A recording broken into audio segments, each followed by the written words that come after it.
This is a description of a personal project, CareConnectED, and it's a web application that helps ED department, emergency department of hospitals deal with appointment settings for patients.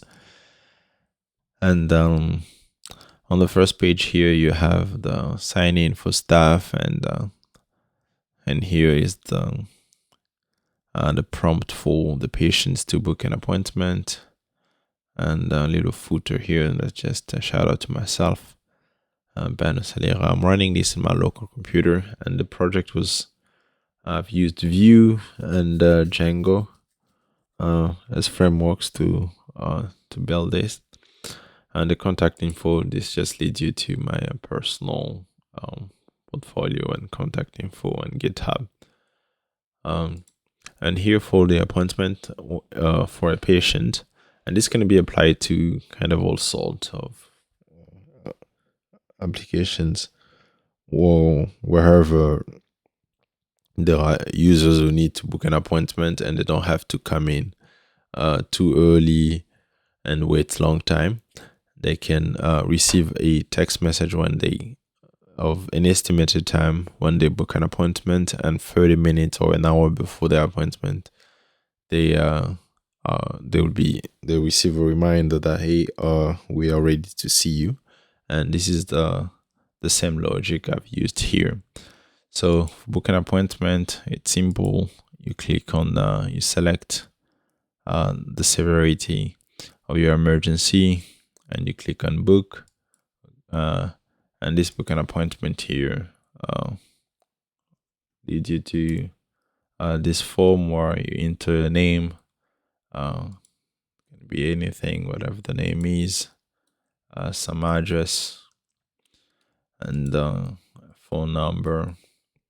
I haven't put a restriction on the digits of the number or the form, because this is just I'm just writing it on my local computer here. And health insurance, the description of what they're going through, and they book an appointment, they receive a feedback, and they are brought back to the welcome page. And for staff, they can sign in if they already have an employee ID and a password, or they can create an account, and let's say someone's name is Oracle, last name Meme, and let's say the employee ID is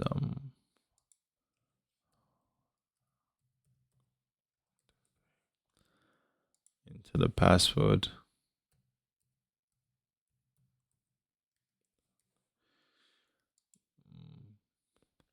Account created successfully, and just Google just telling me the password is not strong enough, and here they can sign up with the employee ID.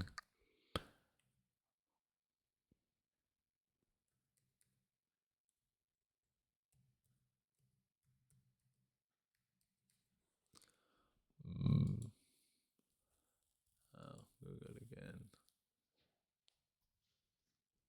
And this is their homepage. You have today's overview. This shows the numbers of people who have booked an appointment in the last 24 hours. The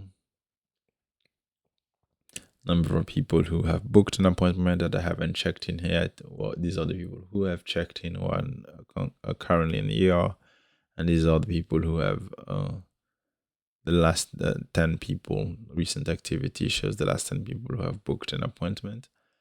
And here you have a search patient by name. You can search a person by typing the first letter and so on until you get to the person that you're looking for. And by clicking, it brings you to the patient history. But you can also see the patient records here. here this shows every patient, every unique patient, but the rows are clickable that in such a way that when you click on this, it brings you to the patient history as well. And you have a manage appointment that lets you kind of check the patients out and check them out. For instance, if I have this patient here, low priority, move them here. They checked in, they showed up, and yeah.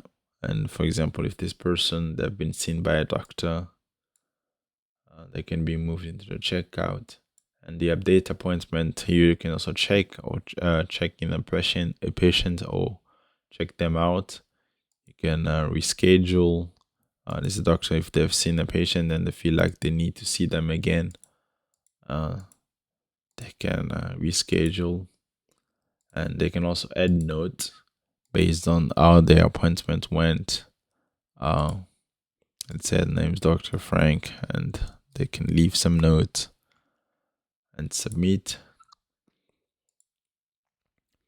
And then yes, then you have the create appointment. This is for the case where the patient shows up at the hospital and they didn't book an appointment online, and the receptionist can create an appointment for them so that they have a record of when they visited, what was the severity, and the doctor can also add a note so they get to track that.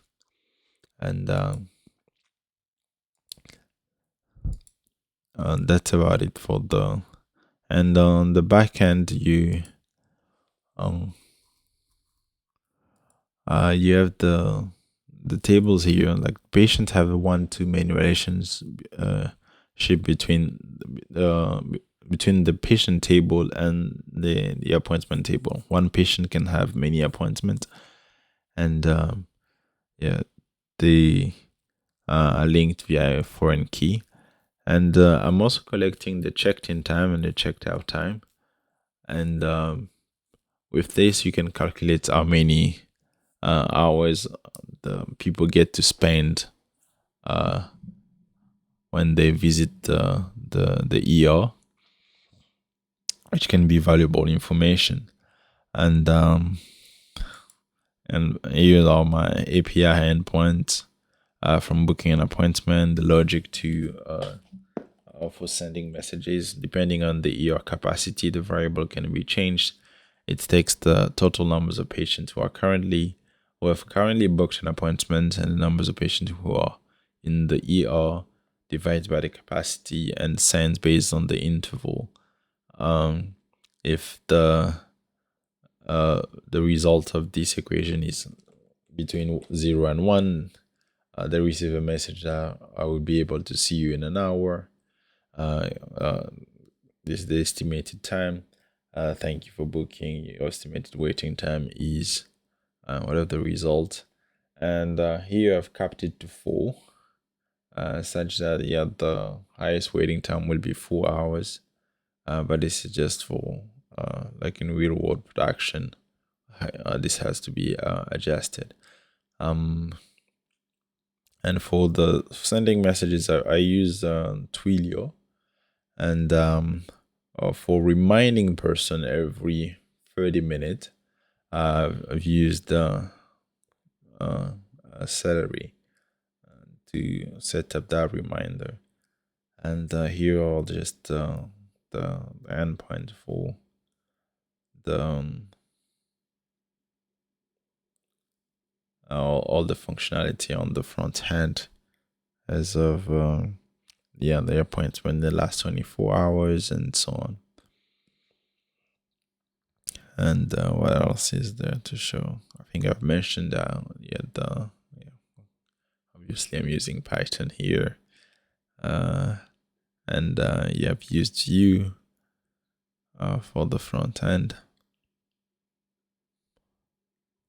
Yes, and then you also have the employee table, which is pretty basic, just the employee. And I got the employee instead of in Django, instead of using which the username for identification using the employee ID. And here's the endpoint for the sign in and sign out for employees. This is about it. Everything about this simple project.